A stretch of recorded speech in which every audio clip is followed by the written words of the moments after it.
Okay, so at this point, we're beginning to record. What we're speaking about is the COVID-19 HBA, Holston Baptist Association response.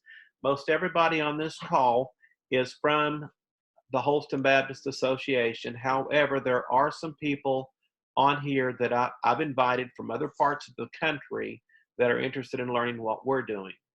If you did not get the notes from yesterday or day before yesterday, whenever I sent them, that email includes a couple things. One, it includes an attachment that has a ton of links to it that's going to have to do with what we're talking about today. So in the discussion, we're not going to take a subject and take it apart and say this is the best way to do it, this is how I'm doing it.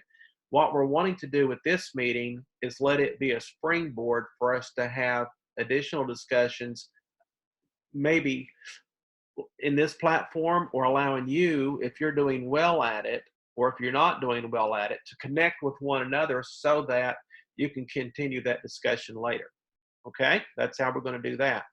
So you will have an opportunity to speak into it somewhat, but we're limited to an hour. I think I can get a little bit further into that, but we don't want to take advantage of anybody's time. If you did not get that resource, I'm going to tell you what my email address is, and all you have to do is send me an email, and I will forward all of this information to you. My email address is Bryan, Bryan, at Holston, Holston, Baptists with an S on it. So it's Bryan at HOLSTONBAPTISTS.org. And what I'll do is send that information out to you. Okay? So with that being said, I don't know. Are you all able to see me? Yes. Okay. All right. Just wanted to make sure, not that I'm needed to be seen, but I did trim my beard for this. Okay. It probably looks like it could use a little bit more, but that's where that stands. So here's just a couple things, and this is the reason why we're doing this. These are just a few things I've heard over the last couple days. Last night on the news, for example, I heard our CEO of Ballot Health, Alan Levine, made the comment that they're expecting peaking to begin in the Appalachian Highlands in 40 to 70 days. And if that be the case, we're talking about mid-June. You know, what we've done thus far has been, the first reaction, but it doesn't look like this is going to be over by Easter. This is something that we're looking at several more weeks before it does. Dr. Stephen May, Health Director at Sullivan County Health Department. COVID-19 is doubling every day. Now, I'm not an alarmist, but if you've been watching the news, and I recommend you don't watch too much of it, but you watch enough to stay informed, but you see what's happening in certain parts of our country, and don't think for a minute that that's not possibly what can take place here. So this isn't a forum to argue that. This is a forum to accept what's being said and try to stay ahead of what's going on instead of running behind it. So I would love nothing more than to be absolutely 100% wrong. That would tickle me to death. But what I'm trying to do is help prepare us as we go forward. Okay, Randy Davis, which is our Tennessee Baptist Mission Board's executive director, we were on a conference call on Monday with all the leaders across the state, and he was asked by several of the guys, well, what should we tell our churches? What should we tell our people? When do you think we're going to be back in? And he said, you can quote me on this, and you can throw me under the bus if I'm wrong. So, but I'm telling you, it's probably going to be 1st of June before we're going to be meeting in gatherings at our churches again. So and then all of our county mayors and our city mayors, our governor, safer at home directives have been ordered all across the state. So one of the things I want to mention to you, one of the first things, and I'm not going to grab a chair. Grab that chair and pull over here. This I'm is not. it. All right. Holston. If your mic is not muted, if there's anybody on the call, you'll want to go down to the bottom left corner and click on mute. Sorry, Ryan. Oh, that's no problem. David Hey, Brian. Crutchfield. As Yes. Hey, facilitator of glad the to meeting, join you y'all. should have a mute all button at the bottom of your screen. You should be able to mute everybody on the call by one click. You know, I thought so too, because I had it on a meeting day before yesterday.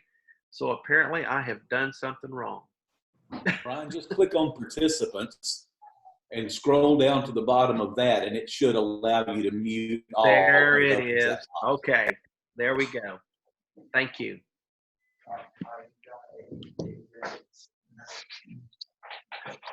There we go. Everybody's muted for right now. Thank you, Pete and Haley, on that.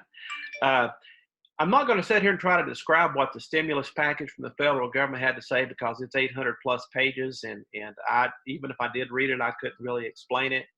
But there's a resource that I put on that email that I sent out that explains what that means to us as far as churches and pastors are concerned. It's got the process laid out. That link is from the Baptist and Reflector. So it's to guide, pastors and churches through that document. Also, in addition to that, the Tennessee Baptist Mission Board, if you are a Southern Baptist pastor, now there's those on the call that aren't, I don't know if there's anything else out there in addition to what the federal government is offering. But for those of us that are pastors in the Tennessee area, there's going to be no interest loans for churches and associations. So some churches are blessed in that they've got, money in the bank. It may not be that they wanted to spend it on this, but they have money in the bank and they can go for a while. Honestly, guys, there's going to be some of our churches that at the end of this, they're probably not going to survive. It's very, very possible. But they're doing good to make it from week to week. However, through what the federal government is offering and what our Tennessee Baptist Mission Board is offering, and there may be other things out there as time goes on, we don't want you to do without a paycheck. We don't want your church not to be able to do the functions that it needs to in this. But at the same time, I got some feedback that I deleted off of my message yesterday. An individual that said it's best that most of your churches fail during this time because they're not being the church. And I got with this guy privately, and I said, well, the venom within your speech is not the way to do this. However, I agree to a certain extent that if all we're doing is propping up an institution, yeah, maybe this is a great time for us to learn how to be the church. So I'm not going to argue that point right now, but do know that there is funding out there to keep you and to keep your church going during this time. Okay. I've got a section here that I've called meeting needs. And one of the first needs that I want to address has to do with online resources. Now, I've been looking at all of our churches that's within our association, plus several more across the country, and seeing what they're doing on Sundays. Now, some guys have it down pat as far as doing an online service through Facebook Live, through their personal YouTube channel. Well, some people who have never done this before, they're looking at this like, how in the world do I even begin on that? Well, we have resources that are available that were in the document that I emailed out. Plus, if you need additional information for that, you just send me an email and I will make sure that we get you to the right person. But in addition to just preaching, some of you all are doing a great job doing daily devotionals, doing a word of encouragement. All of those are wonderful, okay? So I suggest that you keep on doing that. If one of you all that are on Facebook and you're not doing this, but you see some of our other guys doing this, don't hesitate to pick up the phone and call them or send them a private message and ask them how they're doing this, and they'll be more than glad to help you, I'm sure. One of the things that I've seen through this, I've seen so many people step up. And I mean, I had a guy call me yesterday. I can't even remember where he's from now. Um, but I spent 45, 50 minutes on the phone with him, helping him with something. He said, well, what can I do for you? I said, hey, just the opportunity to help a fellow brother, further the cause of Christ. That's all that matters to me. So that's what I'm seeing amongst our brethren as well. Now, something else I'm going to mention to you that goes beyond the sermon, because some guys, what you're trying to do, God bless you, and I'm glad you are, is you're standing behind your pulpit and you're preaching to an empty auditorium. That's all fine and well, okay? However, there's other ways to communicate as well. Now, I know that if I was pastoring a church right now and I got up and did that, they're going to turn the channel to Charles Stanley, okay, or David Jeremiah, someone like that. But then there's other people who will say, oh, no, they want to see their preacher. And that's great. So please continue doing that. Continue doing that. But I want to invite you to something that I really think you need to invest in. Now, there has been 2 sessions of this already taking place, Zoom meetings, just like what we're doing right now. And that is through Ignite Discipleship, okay? Now, if you listen to these sessions that are already recorded, we did one last Friday, and then we did another one this Monday, I think is what it was. So the first one, I didn't write down on my notes here what they were called, but one had to do with creating a digital cafe. And that's where you're able to get online with the people that you've invited through your link, and you have an 8 to 10 minute discussion, and then you have the ability to break those people out into groups. So this is really good for a small group resource, for example. Now here's the neat thing, and it's also a neat thing as far as your online message. You're not just reaching your church, because some people are thinking, well, I've got a lot of people that aren't on Facebook, and they're not on the computer at all, or they live in an area where they don't have an internet connection. And that is a downside. It truly is. However, your audience opportunity is much, much, much more broad than it has ever been. There's people going to watch you online and participate in this digital cafe that will not darken the doors of a church. So it's an incredible opportunity for ministry.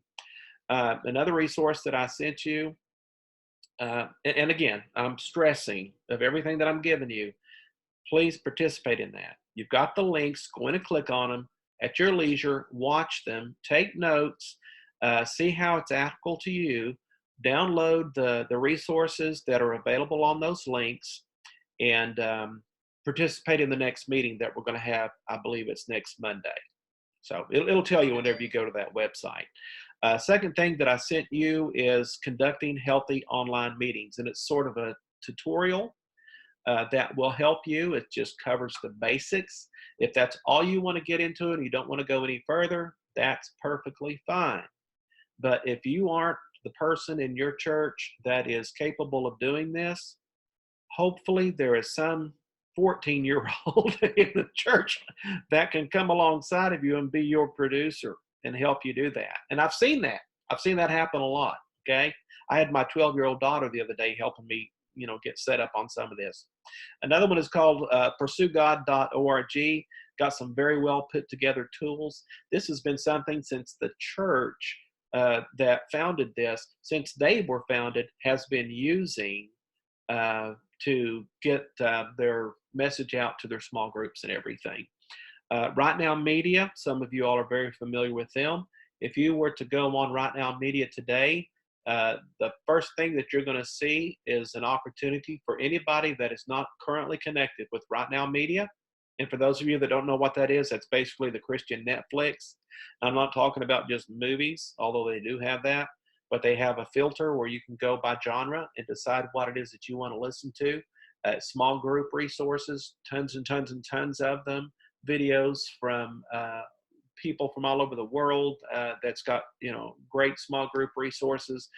You can go in there and all of this is going to be for free, okay? It says limited resources, but I went through it and it's overwhelming everything that they have So they're wanting you to be able to succeed in connecting to your people. And of course, you got Facebook and you've got YouTube. All right. Now, what about the churches that are not internet savvy? Okay.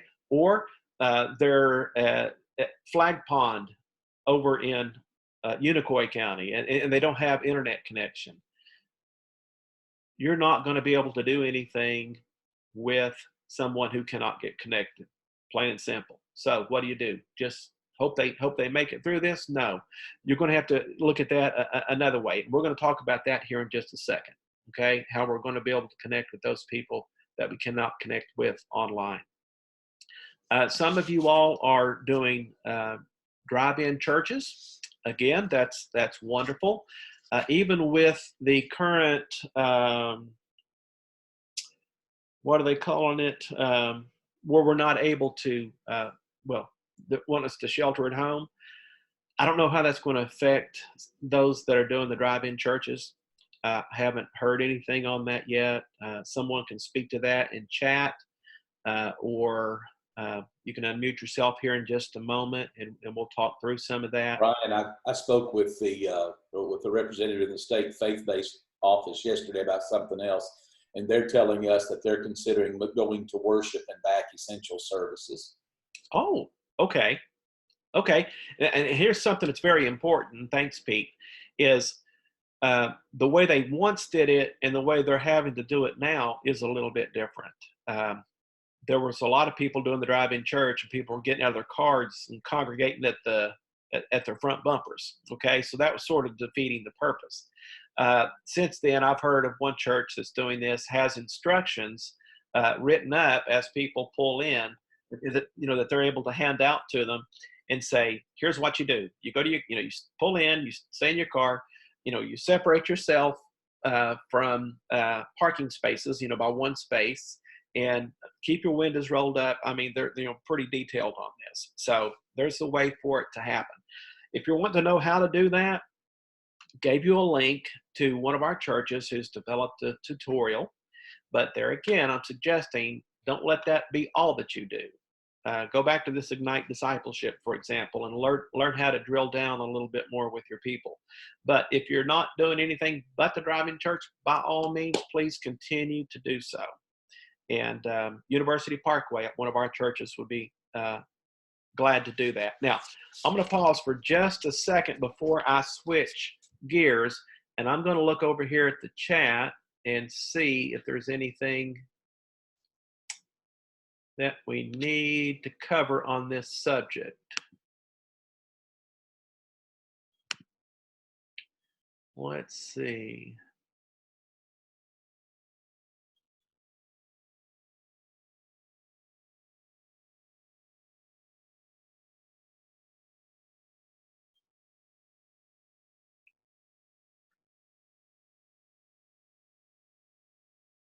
Okay.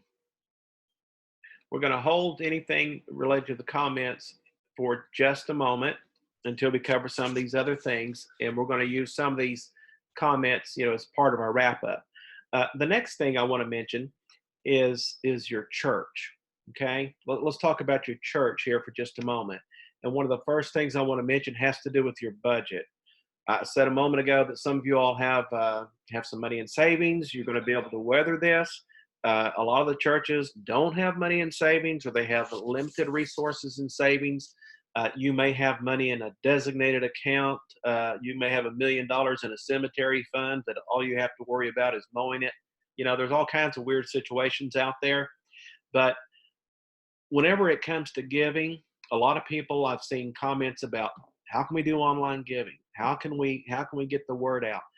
There's not a shortage of resources online that talks about how you can do this, how you can set this up. There's, attaching a link to your website. There's a way that you can post that link on your Facebook page. There's a way that as you're doing an online church, that you can put that link up there. There's a way that you can text that message, and all they do is put their dollar amount in there and press send after they set it up. There's all kinds of ways people can do that. And historically, people that give online give more faithfully. Okay, you can go and you can read all about that. But there's so many different places that are doing things, and there's places right now like Generosity, that's a life that Lifeway now owns. They are waiving any fees that they have and just simply charging a percentage like 2.9, I think it's 2.89%, and 30 cents per transaction. So if a person gives $100, then they're taking out $2.89 plus 30 more cents. So they're taking out like $3.09 for every $100 given. So, but there again, there's resources provided for you on that.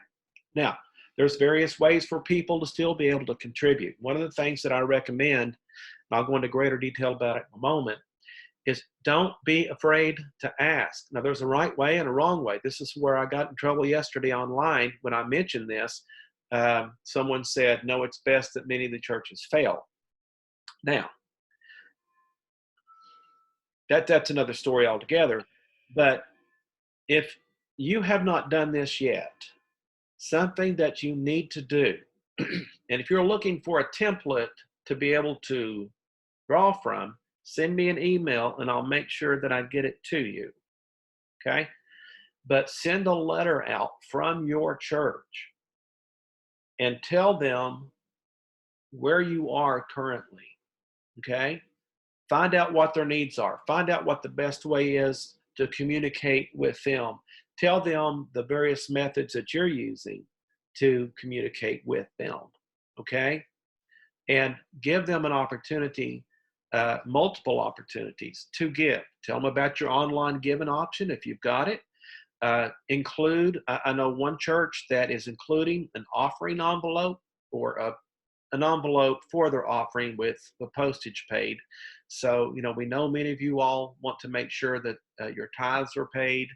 And now there are some churches aren't going to do that, but there's many churches that will take advantage of this. And some of your most faithful giving members will put their check in there and mail it to the church.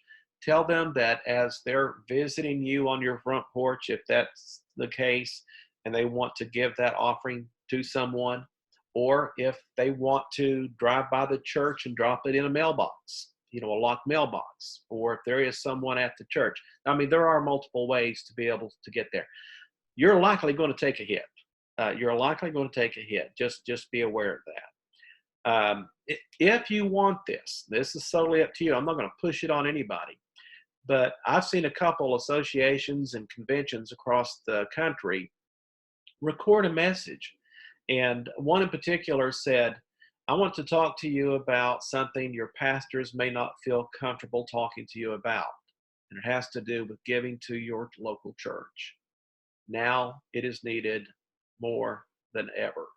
And what I plan on doing is creating an announcement. And it's going to be available on our HBA Senior Pastor social media page. That's where it's going to be available.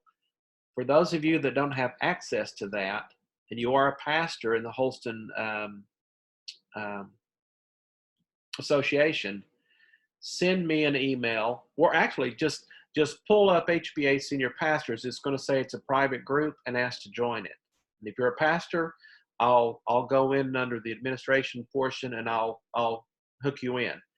However, if you cannot get to us through that method, send me an email asking for the link to that video, and I will send it, and then you can post it on your Facebook page for your church membership. Okay?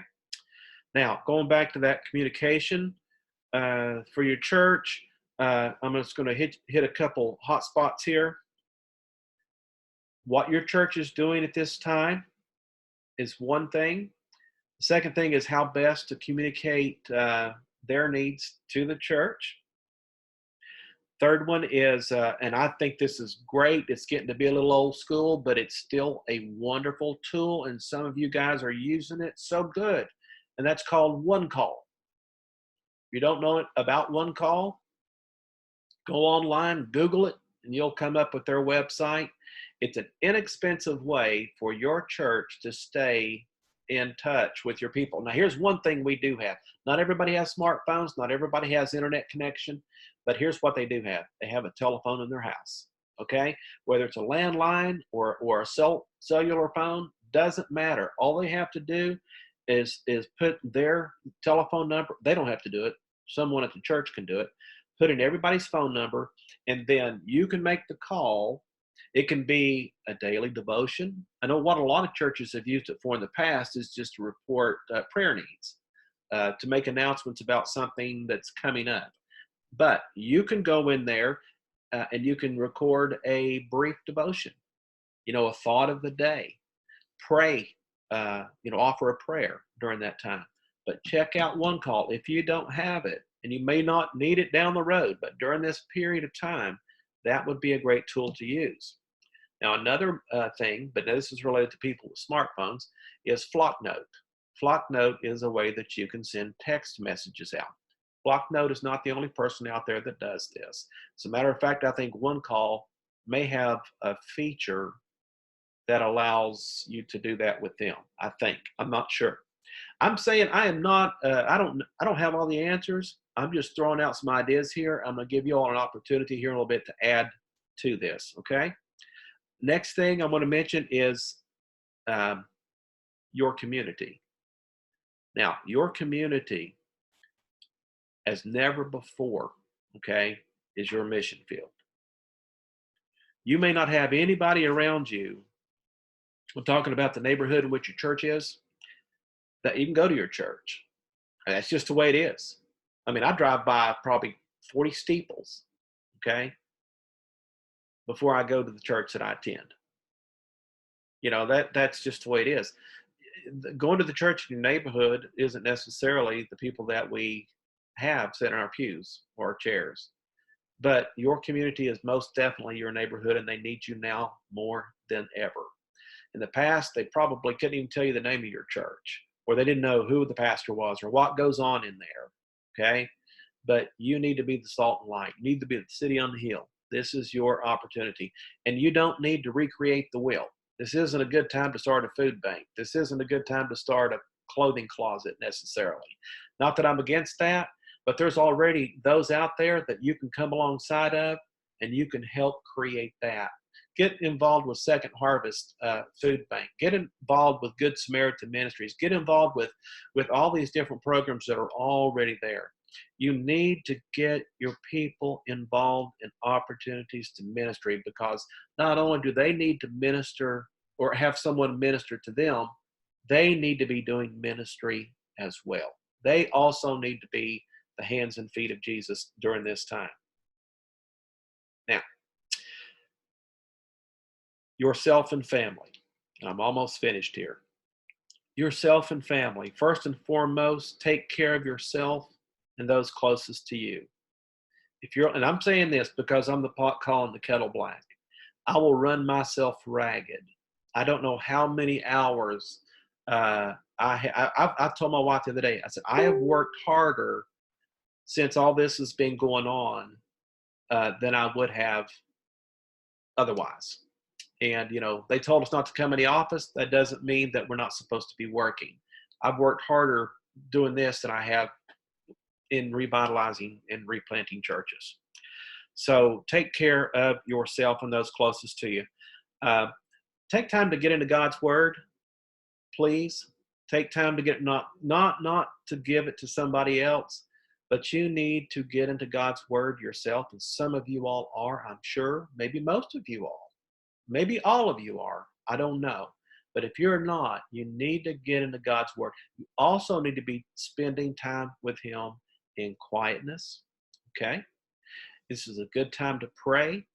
This is an excellent time to fast. This is an incredible time for us to get closer to our Heavenly Father, because everybody around us, they're dependent on us, okay? Just the weight of that is incredible. Don't overwatch the news. My mother is driving me crazy. She will call me every 30 minutes to let me know what the latest body count is.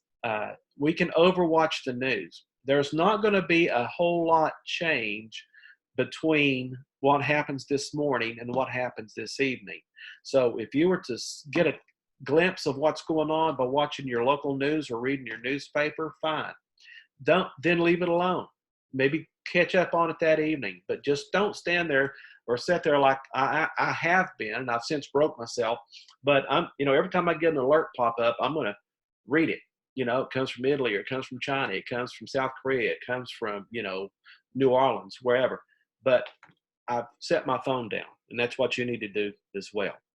Be active with your family. Those of you that have a family, has a spouse, and has kids at home, this is a perfect opportunity to spend time with them. Don't sit there and scroll through Facebook, the news, some book that you downloaded, Twitter. You can consume yourself by doing that. I'm not saying don't use it at all, but now's a great opportunity to sit across from a child and get to know them again. Okay, get to know your spouse again. And if anybody, after all this is over, is interested in my tutorial on building a Supermax chicken coop, get in touch with me, because we are building the chicken coop of all chicken coops. And it's involving my whole family, and we're having a blast. Something else you might consider, and I know some of you all are doing this, do a devotion with your family each day. If you don't know what to do, you Google it, okay? There are tons of resources out there for you to be able to do this. And pray with your family. Pray with your family. I'm getting ready to wrap this up. I'm going to open up the mics right now, and you're probably going to talk all over one another, but that's okay. We're gonna do that. And let me see if Hey, Brian. Yes, sir. Brian, you can leave them muted, and people can unmute Oh. themselves. And there is a raise your hand feature on there. If they click on participants, you can raise your hand to say, I want to speak. And you can lower your hand when you're done. It might make it a little easier. Now I've got Thank you. That's wonderful. Okay. All right. Does anyone have a comment?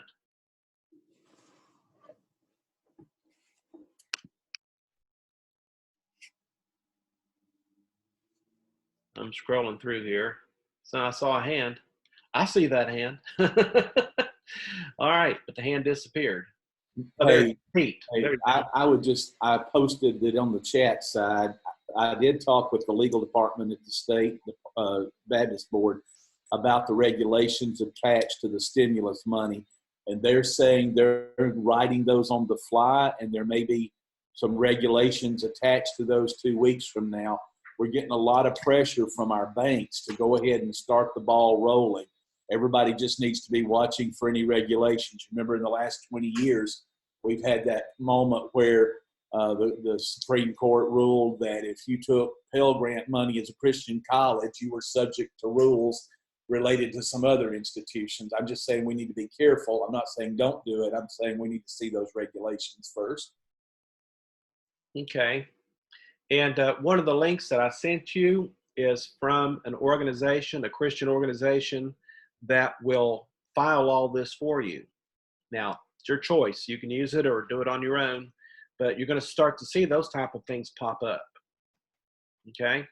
Haley has mentioned something here. One of the good things that a person can watch, if it's in your chat, if you look at your chat, and that has to do with the series called The Chosen. We've watched it, and it is great. So that's something that would be good to sit down and watch. Anybody else have comments, questions? Okay, Greg. Hey, Brian. One of the things that we have had come up that we're actually able to take part in is the school system in Washington County reached out to some churches and said, hey, we've got students that we're worried about whether or not they're getting food since they're not in school. And so we actually had a lady from our church contacted a bunch of students from Lamar Elementary. We were asked to just take care of Lamar.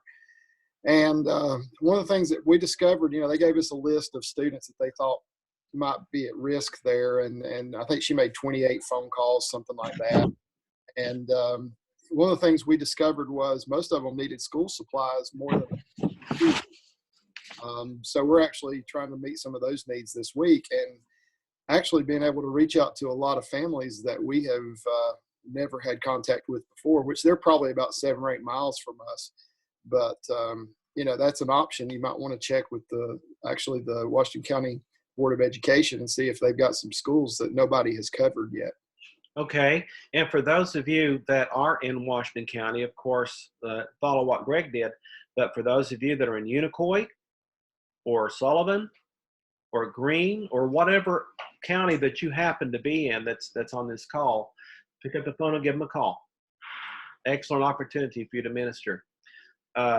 Anything else, Greg? It's kind of interesting because, the first Sunday we didn't meet. We actually met budget. I couldn't believe it. Yeah. But we did. And we didn't this past week. But, our folks, just dropping it by the church, mailing it in, things like that. We do have online giving now as well that we were in the process of setting up when all this happened, actually. Yeah. So we were ahead of the game there a little bit, not as much as some of you guys, but we have that up and running too now. But, that's just something else, that's happening. So, some churches, I understand probably don't get anything like this, but, ours is still fairly strong. That's good.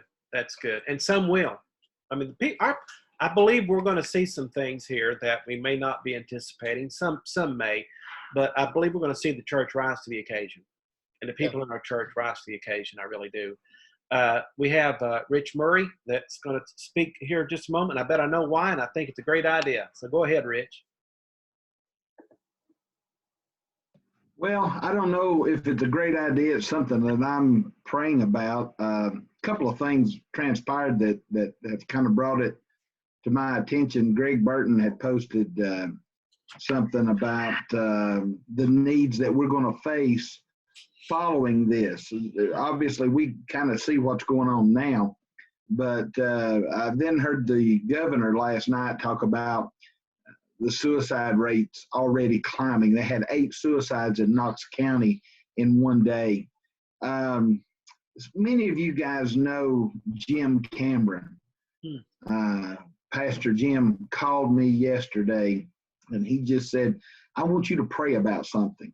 He said, what if we as pastors, and he didn't even know that I was connected with you guys through this, and through Facebook, and of course he's very familiar with the association, but he didn't know that we were having this meeting or anything. And he said, what if we started a hotline for people that are needing pastoral counseling? What if we just kind of go back low tech a little bit, just a phone that we would make forward to each other, because people are in great need. We know they're in great need spiritually. The thing is, I can't help but think that this virus is making them realize that they're in great need. And I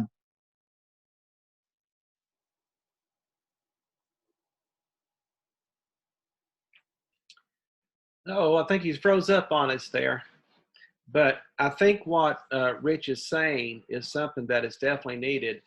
And I have developed, we're going to continue to talk here, and I'm going to have Greg Burton next, but we're going to talk about strategy on a couple of these things. So, Rich, if you have more to say after you've thawed out, just raise your hand again and we'll get you back on here. But I'm going to go ahead and get Greg Burton. You're unmuted, sir. Well, we've been talking about giving, and one of the things that we did was send out a letter, not an email, because email is way too easy to delete. Yeah. Just hurry, click it off. And, in that we encourage online giving. And I think we give about 40% of our money comes through online giving. And we have quite a bit that comes through the mail. And then we put a little slot in our front door. We've got a door that goes by our office. It's a double door.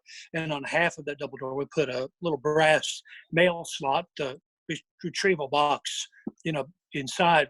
And so people can come by. We've got an overhang, a little portico there. They can stop, get out, put the money in, the slot falls in. And that has yielded quite a bit. In fact, the first Sunday that we were shut down, we were just a few thousand short of our budget, maybe like 2,000 short. And then we were about that much over this last Sunday. So, we're hoping that's going to continue to do so. So, that's good. One of the things that I read in a recent blog that made so much sense is communicate to our people what our church is doing right now. Yeah. Just kind of a bragging time, but, not pride, just, Sure. Appropriate, and call out different Sunday school classes and different folks and emails and maybe online, and let people know what the church is doing. Because if people don't think the church is still meeting, still doing things in homes and in the community, then they really don't feel a whole lot of incentive to give. So let them know that the church is very much alive, and that will encourage their faith. And then to what somebody else had said earlier, I think maybe it was Greg Salyer, about responding to local school. I've reached out to a couple of schools and one of our local nursing homes to offer, what can we do to help? Is there anything we can do that would be a blessing to you? And even if there's nothing pertinent right now that we can do, the fact that we offered and the fact that we became the servant will really help bond relationships with you and the principal or you and the directors, and will really help us to be stronger for the awakening that comes when the virus is lifted. Amen. And I really see that as critical. This is not just survival. We're not just trying to survive. We're preparing to thrive. Amen. And when all this is done, we will have shown ourselves to be the church. And, a real leader welcomes a challenge and is invigorated by it, inspired by it. And I got to tell you, I'm kind of inspired. I don't welcome the deaths and the sickness. Please don't misunderstand.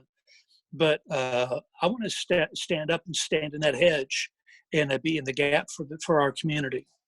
Yeah, that's very, very good words.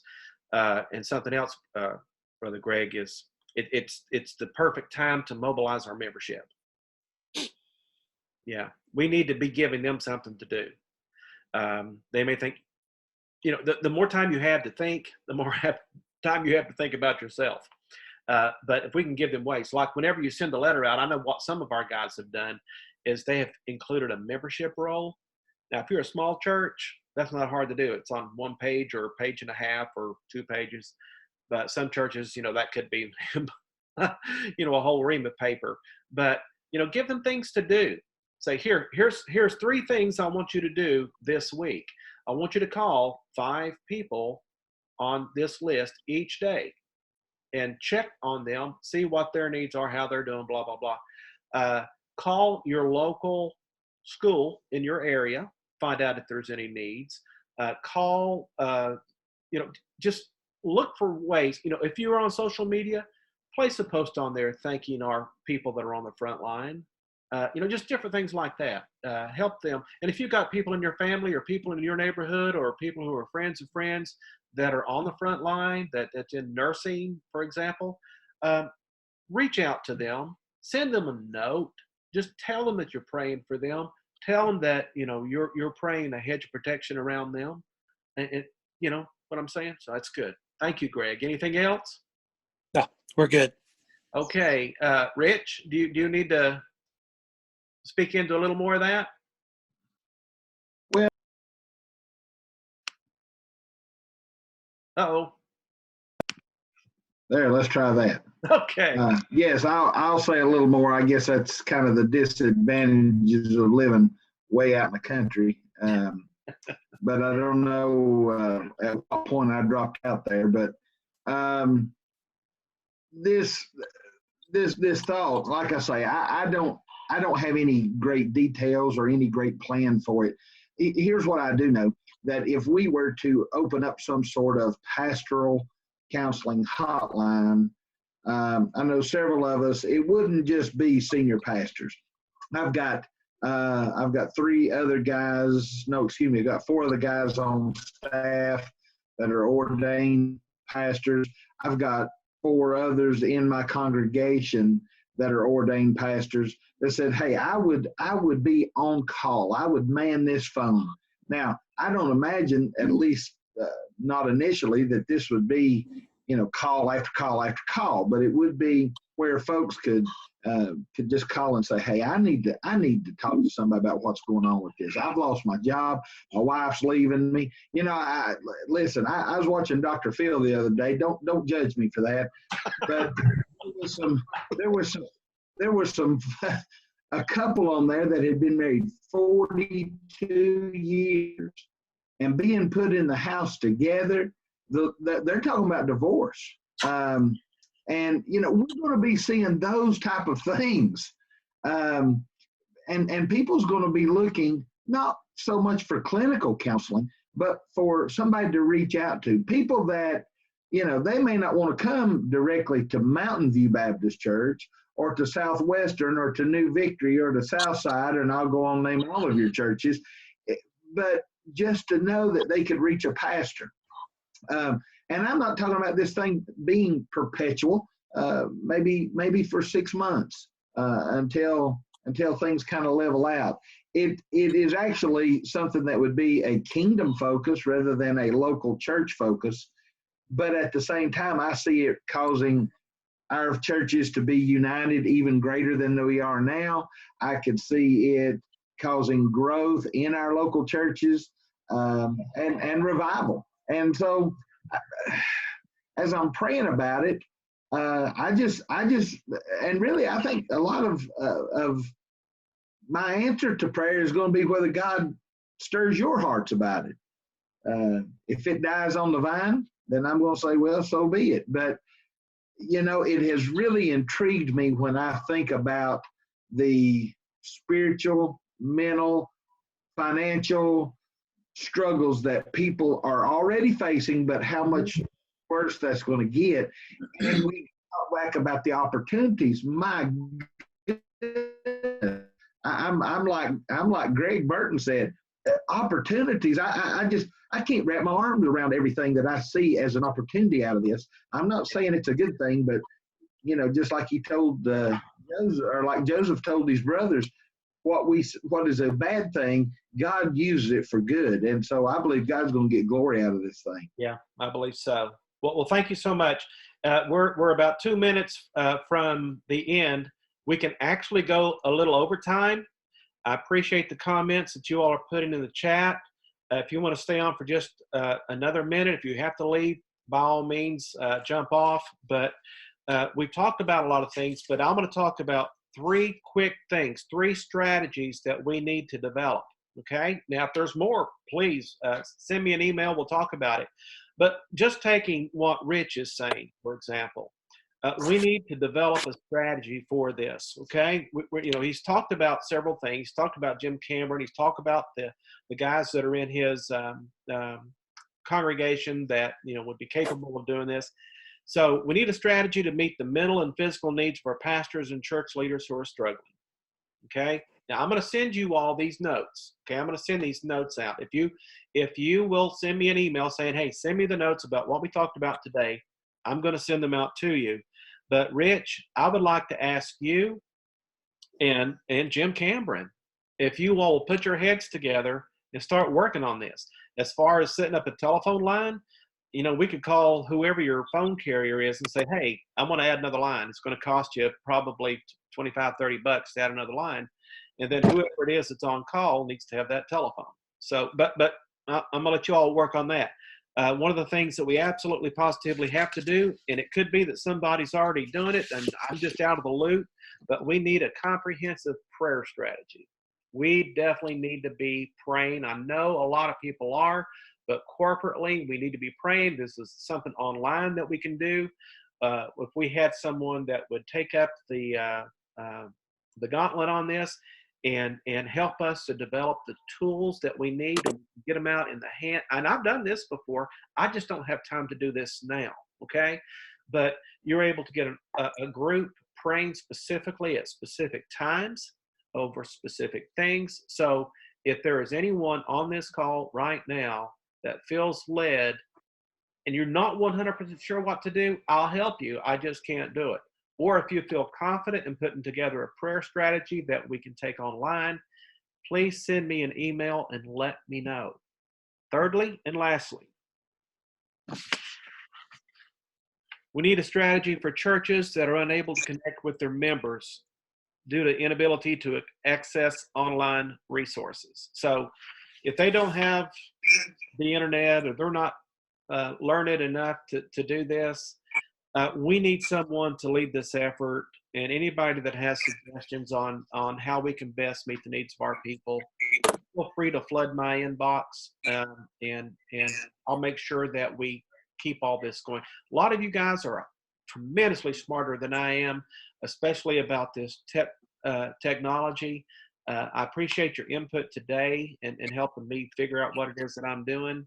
But I sat on my hands last week. I prayed a little bit. I studied a lot, and I wasn't doing anything at that point. I felt led to step out and do this morning. So I thank you for participating in this. Closing words.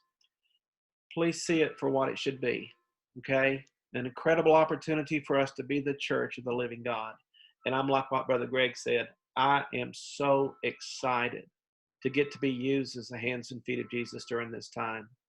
I'm not wanting to be a martyr. I am not wanting to be a martyr.